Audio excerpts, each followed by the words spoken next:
Tek tek sebep arayacaksak neden savaşıyoruz sorusunun cevabı karmaşık görünebilir. Fakat aslında oldukça basit iki tane cevap vardır. Biri saldıran için, biri savunan için. Savunan taraf adı üstünde meşru müdafaa hakkını kullanır. Ben burada saldıran tarafı anlatacağım. Toprak Ulusu videomda hepimiz sistemin kurbanlarıyız demiştim. Peki ya bireysel olarak bir insanı sisteme kurban eden, ölüme ikna eden illüzyonlar nelerdir? Vatan sevgisi mi? Kültür mü? Din mi? Devletçilik mi? Yoksa kahramanlık fantezileri mi? Cevap hepsi. Ve bu videoda bu illüzyonları deşip beraber savaşa hayır diyeceğiz. Bu videoda Rusya ve Ukrayna savaşının, ABD'nin son dönemlerdeki hamlelerinin, Filistin ve İsrail davasının, dünya üzerindeki tüm işgalci devlet yapılarının kendi halklarını manipüle etmesi üzerine yaptığım bir eleştiri. Din, devlet, kültür, ulus kavramları tarih boyunca manipüle edildi ve siyasilerin ağzında sakız oldu. İnsanları bireysel benliklerinden çok doğduğu çevre olarak tanımladılar ve bu aşıladıkları duyguları kendi şiddetlerini meşrulaştırmak adına sömürdüler.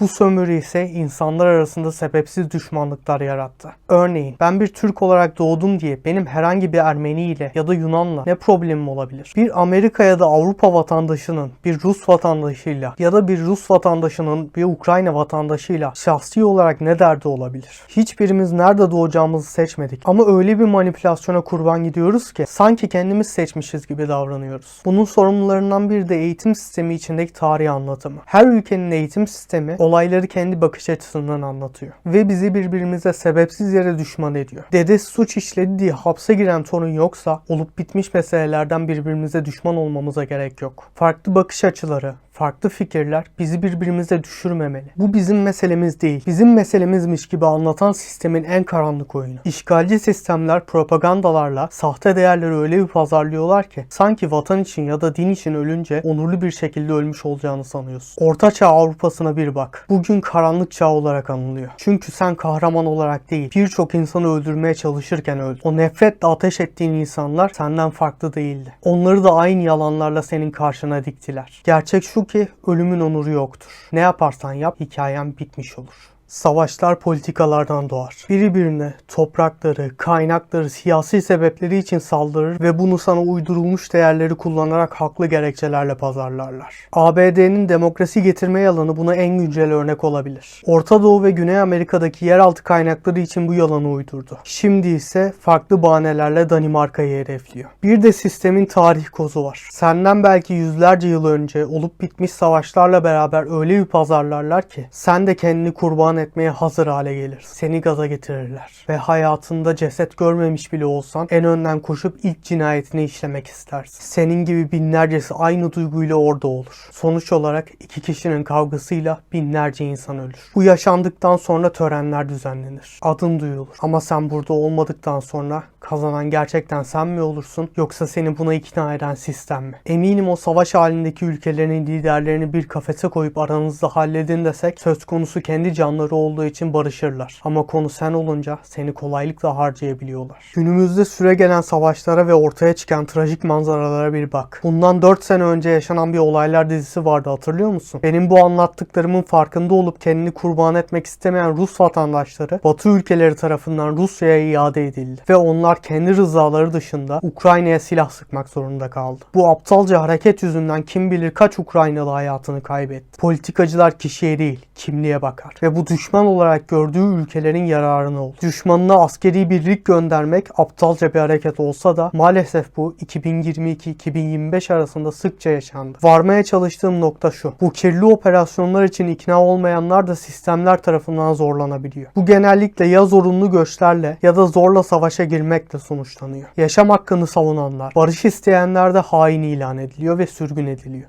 Icepeak bunun en belirgin örneği olabilir. Barıştan bahseden bir Rus müzik grubuydu. Ukrayna halkına yardım etmek istediler ve bağışlarla beraber Rusya'da savaş karşıtı propaganda yaptılar. Kendileri bugün hala sürgünde. Yöneticiler açısından baktığın zaman ise her bir kurban sadece bir sayı. Asla şah çekilemeyen bir satranç oyununda feda edilen piyonlardan biri. Seni ilk videomda anlattığımdan bile daha basit basit bir konuma sokuyorlar. Sen eline silahı aldığın anda bir meslek, bir etiket, bir cinsiyet, bir yaş aralığı ya da bir sosyal medya profili değil, harcanacak binlerce piyondan birisin. Olur da sağ kalırsan çevrene nasıl birilerini öldürdüğün üzerinden kahramanlık hikayeleri anlatsan da sana o silahı veren sistem için bu gerçek değişmez. Bu kavram en ilkel dürtülerden biri olan sürü psikolojisinin süslenip paketlenmiş halidir. Ülkeler zamanla değişime uğramıştır ve bugünkü amacı hizmettir. Bugün ben bu video ile birbirinden bağımsız pek çok ülkeye aynı anda ulaşabiliyorsam ve konumdan bağımsız olarak aynı fikir üzerine birbirimizle konuşabiliyorsak orada eskisi gibi bir sınır yoktur. Teknolojiden bahsederken X bir ülkenin gelişiminden değil, insanlıktan bahsederiz. Bizden öncekiler okuduğumuzda devasa tarihi yazdı ve bu savaş döngüsü oluştu. Şunu anlamak lazım ki gruplaşma bu şekilde devam ederse bu kısır döngü bitmez. Senin dedem benim dedeme şunu yaptı demekle bir yere varılmaz.